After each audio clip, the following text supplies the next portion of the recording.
کہ زندگی میں جو کسی بندے کو کامیابی حاصل ہوتی ہے وہ رب تعالیٰ کی مدد سے حاصل ہوتی ہے۔ اگر رب تعالیٰ مددگار ہو تو پھر کوئی چیز بھی رستے میں رکاوٹ نہیں بنتی، اور اگر مالک کریم کو منظور نہ ہو تو انسان بہترین سیاستدان ہو، اچھا ایڈمنسٹریٹر ہو، اس کا ذہن بڑی وسعت رکھتا ہو، بڑی اچھی پلاننگ کرنا جانتا ہو، سارا کچھ ہو، تو بندہ ناکام ہو جاتا ہے۔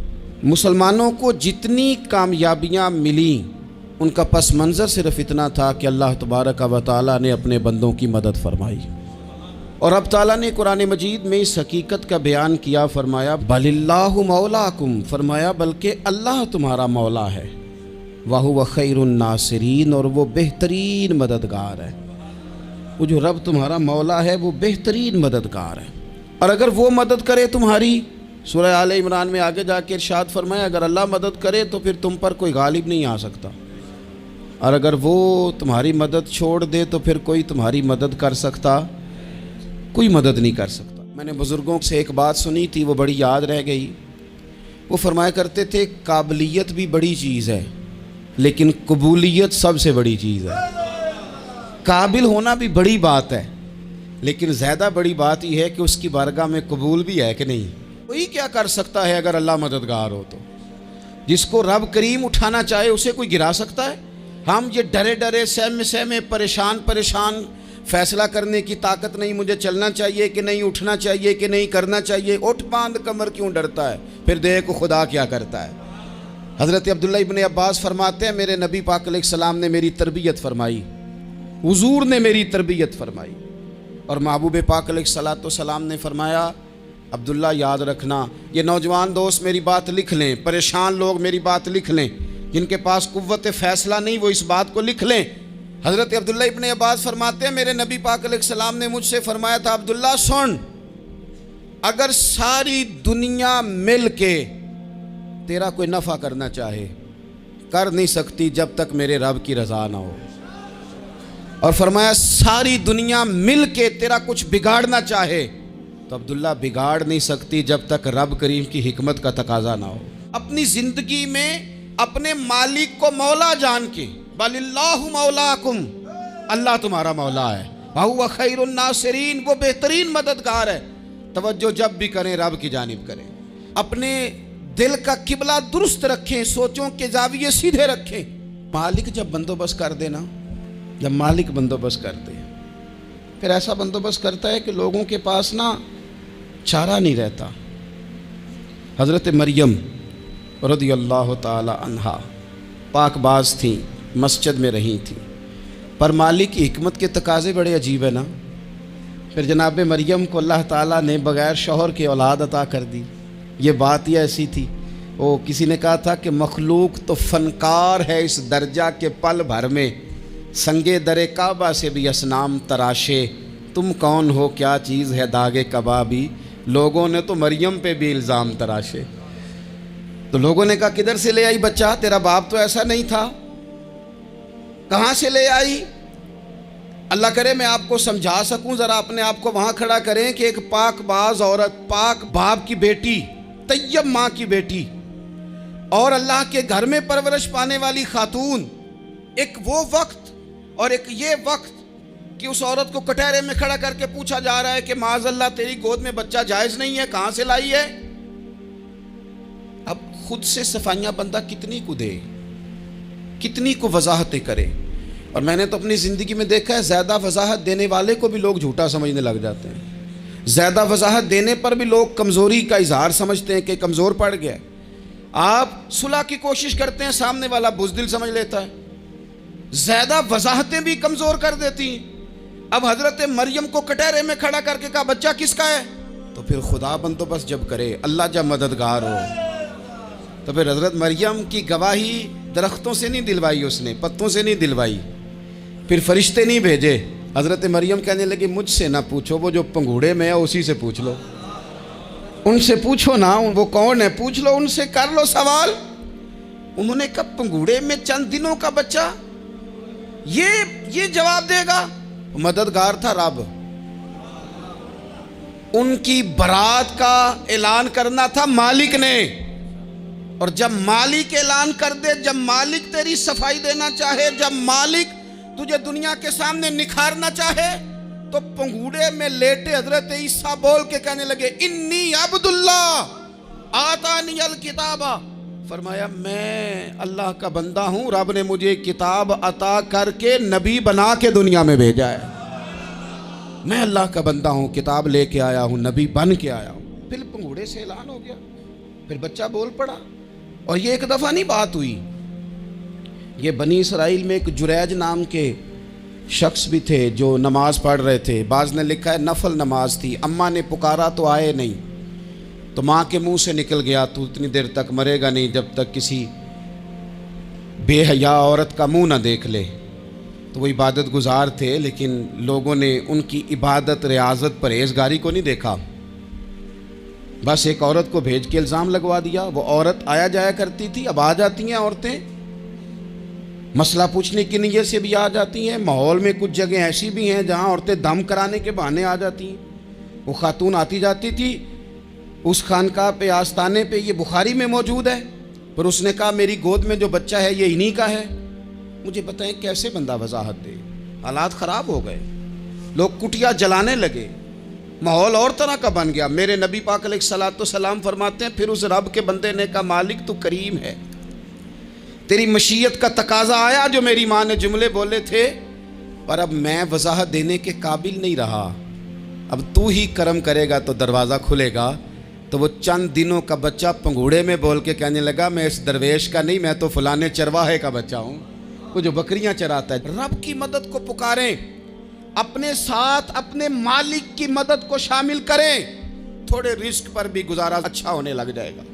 سارے لوگ آپ کو گرانے کی تدبیریں کر رہے ہوں گے اور مالک آپ کو عزتیں عطا فرما دے گا، اس کی بارگاہ سے حکمت کا تقاضا اور ہو جائے گا۔ ہم نے ساری زندگی لوگوں کو راضی کرنے میں گزار دی، ساری زندگی بڑھاپا آ گیا بچوں کو پالتے، اور بچوں نے آخری عمر میں کہہ دیا ابا اگر کوئی ڈھب کا کام کر لیتے تو آج ہمارے دن بھی پھر نہ جاتے۔ ساری زندگی گزار دی بہن بھائیوں کو راضی کرنے میں، ساری زندگی گزار دی ذمہ داریاں اٹھانے میں، ان کو 99 دفعہ دیا، ایک دفعہ نہیں دیا تو انہوں نے کہہ دیا تو نے تو کبھی دیا ہی نہیں، تو تھا ہی نہیں۔ ساری زندگی محلے داروں، علاقے والوں کو راضی کرنے میں گزار دی۔ اور میں نے ایسے لوگ بھی دیکھے دین کے لیے وقت گزارا، لیکن جب بڑھاپے میں دانت کام نہ کرتے تھے تو وقت کے مفتیوں کو بھی مسجدوں کی کمیٹیوں نے کہہ دیا اب آپ کی سمجھ نہیں آتی، ہم نے خطیب کو یور رکھنا ہے، نہ دیکھو دنیا کی طرف، دنیا رلا دیتی ہے، نہ راضی کرو بندوں کو، بندے تھکا دیتے ہیں، نہ پیچھے بھاگو ہر وقت دنیا داروں کے، یہ انسان کو کمزور کر دیتے ہیں۔ وہ تو کریم ہی بڑا ہے، 2 آنسو زمین پر بعد میں گرتے ہیں، بندے کے گناہ سارے پہلے معاف فرما دیتا ہے۔ اللہ کی مدد کا حصول، اپنے مالک کی مدد کی طرف بڑھنا، آپ کو بدر کی جنگ بھی یہی درس دے گی، آپ کو احد کا میدان بھی یہی سبق دے گا، فتح مکہ بھی یہی سبق دے گا۔ میرے دوستو جب رب مدد فرمائے، جب اللہ مددگار بنے، دوستوں سے ایک بات اکثر کرتا ہوں، میں کہتا ہوں کہ جتنے درد سے آپ امیر کو اپنی کہانی سناتے ہیں نا، اور جس طرح آپ کے آنسو بات کرنے سے پہلے گر جاتے ہیں کہ غریب ہیں، بچیاں ہیں، کاروبار نہیں، او میرے سنگیو، اس سے آدھے آنسو اپنے رب کی بارگاہ میں بکھیرو، اس کے حضور عرض گزار ہو جاؤ، اس سے طلب کرو۔ ایک وقت انسان پر زندگی میں ایسا آتا ہے کہ اسے یوں محسوس ہوتا ہے کہ میرا سایہ بھی ذرا سا پیچھے ہٹ گیا ہے، اسے یوں لگتا ہے کہ میں کسی سہارے پہ ہاتھ ڈالتا ہوں تو وہ بھاگ جاتا ہے مجھ سے، لیکن مالک کی بارگاہ ایسی عظیم بارگاہ ہے، رب رسول کے آستانے اتنے بڑے ہیں کہ آپ جب وہاں کشکول طلب دراز کرتے ہیں تو جھولی پھیلانے میں دیر لگتی ہے، ان کو بھرنے میں تو کوئی دیر نہیں لگتی۔ یارو گردن کو جھکا دیتا ہے خیرات کا پتھر، جہاں میں مانگنے والوں کے سر کبھی اونچے نہیں ہوتے۔ اور اقبال کہتے ہیں غیرت ہے بڑی چیز جہان تگ و دو میں، پہناتی ہے یہ فقر کو تاج سردارا۔ میں عرض کروں گا کہ اپنی آپ جب توجہ کا قبلہ اللہ رسول کو بنائیں گے تو رب فرماتے وَيَرْزُقْهُ مِنْ حَيْثُ لَا يَحْتَسِبُ، میں نہ تجھے وہاں سے رزق دوں گا جہاں سے کبھی تیرا گمان بھی نہیں کیا ہوگا، یہاں سے بھی مل سکتا ہے، تو نے سوچا بھی نہیں ہوگا۔ بخاری شریف میں حدیث ہے، حضرت جابر ابن عبداللہ فرماتے ہیں نبی پاک صلی اللہ علیہ وسلم نے نا 300 لوگوں کا ایک لشکر روانہ کیا کسی مہم کے لیے، کسی جہاد کے لیے۔ حضرت ابو عبیدہ بن جراح رضی اللہ تعالیٰ عنہ امیر لشکر تھے۔ فرماتے ہیں غربت اتنی زیادہ تھی، بھوک اتنی زیادہ تھی کہ ایک ایک کھجور دن میں ایک وقت کھانے کو ملتی تھی، اور کچھ دن ایسے آئے کہ اب کھجور بھی نہیں مل رہی۔ فرماتے ہیں اتنی زیادہ بھوک لگی مجاہدین کو، 300 بندہ پتے کھا کے گزارا ہونے لگے۔ یہ بخاری میں موجود ہے۔ آپ فرماتے ہیں کہ دریا کے کنارے ہمارا پڑاؤ تھا، ٹھہراؤ تھا۔ جب بھوک سے نڈھال ہو گئے نا، وَيَرْزُقْهُ مِنْ حَيْثُ لَا يَحْتَسِبُ، اللہ وہاں سے روزی دیتا ہے، گمان بھی نہیں ہوتا۔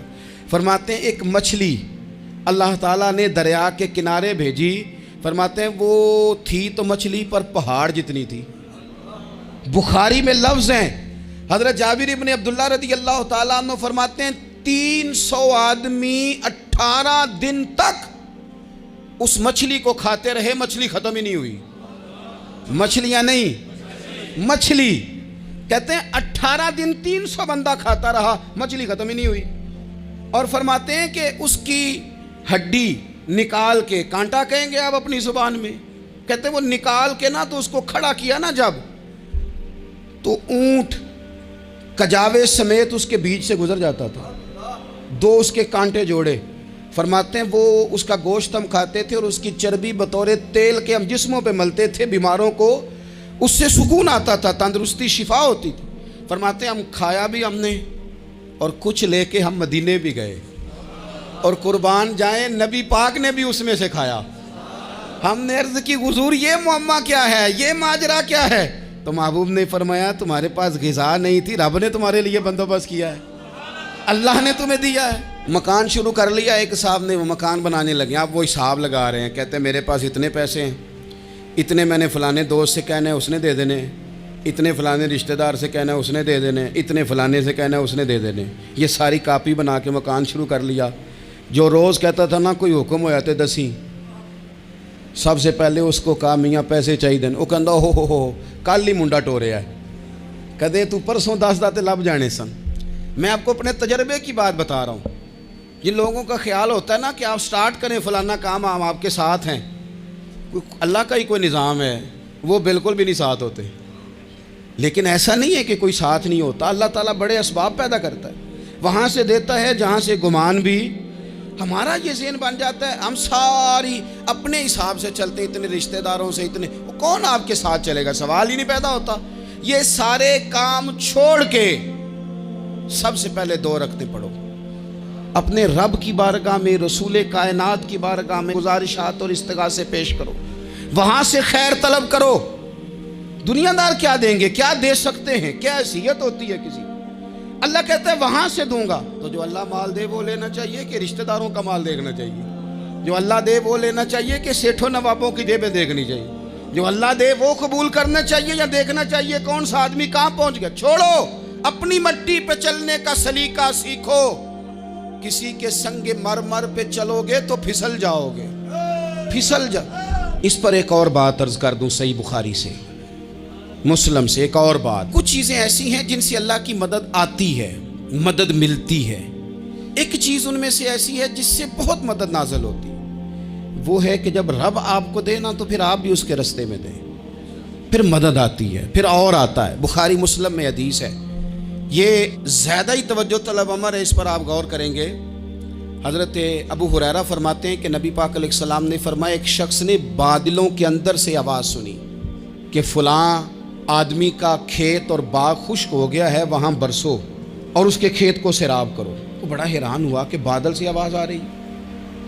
پھر اس نے دیکھا کہ ایک پہاڑی پر بارش ہوئی، وہ بادل وہاں برسا، پھر نالیوں سے ہوتا ہوا پانی ایک طرف چلا۔ تو جس نے آواز سنی تھی، حضور بیان کر رہے ہیں، وہ بھی پیچھے پیچھے چلا کہ پانی کدھر جا رہا ہے۔ اس نے جا کے دیکھا کہ ایک مقام پہ ایک باغ کو وہ پانی لگ رہا ہے اور ایک آدمی وہ پانی لگا رہا ہے۔ اس نے اس سے پوچھا تیرا نام کیا ہے؟ اس نے کہا کیوں؟ کہنے لگا بتا نا۔ اس نے نام بتایا تو کہنے لگا یہی تو وہ نام ہے جو میں نے بادلوں کے اندر سے سنا ہے کہ فلاں کے کھیت کو پانی دے دو۔ اس نے کہا یار تو کیا عمل کرتا ہے کہ اسپیشل تیرے لیے بارش برسے؟ یہ بخاری پڑھ رہا ہوں، سیاستہ سے حدیث عرض کر رہا ہوں، اس سے پوچھا تو کیا کام کرتا ہے؟ کہ جناب اللہ تبارک و تعالیٰ کا حکم کرم آیا کہ خاص تیرے لیے پانی برسے اور تیرے کھیت کو سیراب کرے، تو اس نے کہا چھوٹا ذمہ دار ہوں، پر جب فصل اگتی ہے تو 3 حصے کرتا ہوں، ایک حصہ اپنے بال بچوں پہ، بہن بھائیوں پہ خرچ کرتا ہوں، ایک حصہ پورا، اور ایک حصہ دوبارہ کاشتکاری پہ لگاتا ہوں، اور تیسرا حصہ خالص میں نے مسکینوں، یتیموں اور غریبوں کے لیے رکھا ہوا ہے۔ وہ جو تیسرا حصہ، اللہ کرے آپ سمجھیں، وہ رب کے بندوں پہ تیسرا حصہ خرچ کرتا ہے نا، تو کریم مالک نے فرمایا جہاں سے غریب کا حصہ جاتا ہے وہ کھیت خشک نہیں رہنا چاہیے، وہ جہاں سے مسکین روٹی کھاتے ہیں وہ خشک نہ رہے، جہاں سے یتیموں کو کچھ آتا ہے کہیں اس کی فصل رہ نہ جائے۔ میں اور آپ بھی اگر اپنے مال میں مسکینوں، یتیموں، غریبوں کے حصے رکھ لیں گے تو فصلیں خشک نہیں رہیں گی، ان کے اندر تازگی آئے گی، نور آئے گا، کرم آئے گا، خاص کر خدا کی رحمت برسے گی، مدد اللہ سے چاہیں، اپنی توجہات کا مرکز رب رسول کی ذات کو بنائیں، پھر آپ محسوس کریں گے کہ بڑی جلدی اللہ تعالیٰ کی مدد آنے لگی ہے۔ کبھی آپ صرف کہہ دیں نا میرا رب میرے ساتھ ہے، اس لفظ میں اتنی طاقت ہے کہ دشمن ویسے زہر ہو جاتا ہے۔ زندگی میں کسی سے بھی لڑائی ہو، اچھی طرح سوچ لیں کہ اللہ اس طرف ہے یا اس طرف ہے۔ اگر آپ زیادتی پہ ہیں تو پھر رب مظلوم کی جانب ہے۔ اگر اللہ کی مدد آپ کے ساتھ ہے تو دنیا کی کوئی طاقت آپ کو گرا نہیں سکتی، اور اگر آپ مظلوم کے مقابلے میں ظالم بن کے آپ کھڑے ہو گئے ہیں اور آپ نے رویہ وہ اختیار کیا ہے کہ جس میں مدد نہیں آئے گی، تو پھر یاد رکھ لیں کہ آپ کوئی بھی ہیں، کہاں بھی ہیں، آپ کمزور ہیں۔ طاقتور تھے ابتدائے اسلام میں، ظاہری طاقت تھی کفار مکہ کے پاس، وہ ڈنڈوں سے مارتے تھے غریبوں کو، ان کے ہاتھوں میں ڈنڈے تھے، پر خدائی طاقت ان مظلوموں کے ساتھ تھی۔ صاحب زرقانی نے لکھا ہے، حضرت زنیرہ رضی اللہ تعالیٰ عنہ ایک لونڈی ہیں، غریب ہیں، ماڑے دا کی کام محمد نس جانا یا رونا، غریب سادی بی بی اور لونڈی کنیزہ، ایک مشرک کی کنیزہ تھی، انہوں نے کلمہ پڑھ لیا، وہ ڈنڈوں سے مارتا، دروں سے مارتا، تکلیف دیتا۔ حضرت زنیرہ رضی اللہ تعالیٰ عنہ کو اتنا مارا، اتنا مارا۔ اب آپ ایک اور پہلو پر بھی غور کریں، مار بھی پڑ رہی ہے پر خدا ادھر ہی ہے، اللہ کی مدد ادھر ہی ہے۔ رب کہتا ہے کہ پہلے تو صبر کرنا، ان اللہ مع الصابرین، تو صبر کرے گا تو پھر رب کی معیت ملے گی، ذرا ٹھہرنا، تو تھوڑا ڈٹنا۔ ان الذین قالوا ربنا اللہ ثم استقاموا تتنزل علیہم الملائکہ، تو کہے اللہ میرا رب ہے، پھر تو پہلے ڈٹ، پہلے تو نے ڈٹنا ہے۔ ثم استقاموا، جو ڈٹ گیا، تتنزل علیہم الملائکہ، ڈٹنے والے کے لیے مدد آتی، پہلے تھوڑا ٹھہرنا پڑتا ہے، پہلے تھوڑا صبر کرنا پڑتا ہے، حوصلہ کرنا پڑتا، اس کے بعد مدد آتی۔ مار پڑ رہی ہے، مارا جا رہا ہے حضرت زنیرہ کو، ان کا مالک جو ہے ظاہری آقا وہ مار رہا ہے، یہ کنیزہ ہے، اتنا مارا، اتنا مارا، ان کی بینائی چلی گئی، نظر آنا بند ہو گیا۔ ابو جہل آیا اور کہنے لگا زنیرہ دیکھا نا ہمارے بت تیری آنکھیں لے گئے، معاذ اللہ، لات و منات ہمارے بتوں نے تجھے اندھا کر دیا۔ اب ایسا نہیں ہے کہ بی بی روتی جا رہی ہے، روتی جا رہی ہے، مایوسی مایوسی، معاذ اللہ، پریشانی، غریبی بڑی ہے، پوچھنے والا کوئی نہیں، یہ باتیں نہیں۔ کیا جملے ہیں خاتون کے، کیا لفظ ہیں۔ ابو جہل نے تنزیہ کہا، معاذ اللہ، کہنے لگا دیکھا نا ہمارے بتوں نے تجھے اندھا کر دیا۔ تو جناب زنیرہ آنکھوں کی بینائی گئی ہے، رات کو گئی ہے، دکھ ابھی تازہ ہے، لیکن اللہ پہ جو توکل ہے، اپنے مالک سے جو رشتہ ہے وہ اتنا مضبوط ہے، اتنا طاقتور ہے، اس میں اتنی گہرائی ہے کہ حضرت زنیرہ بول کے نا اتنی قوت سے بولی، اتنی طاقت سے بولی کہ پورے کفر پر لرزہ طاری ہو گیا۔ فرمانے لگی تمہارے بتوں کی کیا اوقات ہے کہ وہ میری بینائی لے جائیں، یہ میری رب کی حکمت کا تقاضا ہے۔ جب تک اس نے چاہا زنیرہ دیکھتی رہی، اور جب اس نے چاہا زنیرہ کی آنکھوں کی بینائی چلی گئی، اور اگر وہ چاہے گا نا تو بینائی واپس بھی کر دے گا۔ اگر ہو ذوق یقین پیدا تو کٹ جاتی ہیں زنجیریں، اگر وہ چاہے گا تو بنائی آ بھی جائے گی۔ حضرت زنیرہ نے رات کو یہ لفظ کہے، ابو جہل اور سارے کفار ڈر کے سن کے چلے گئے، آپ اطمینان سے آ کے بستر پہ سوئی، جب سویرے اٹھی تو اللہ نے آنکھوں کی روشنی واپس کر دی تھی۔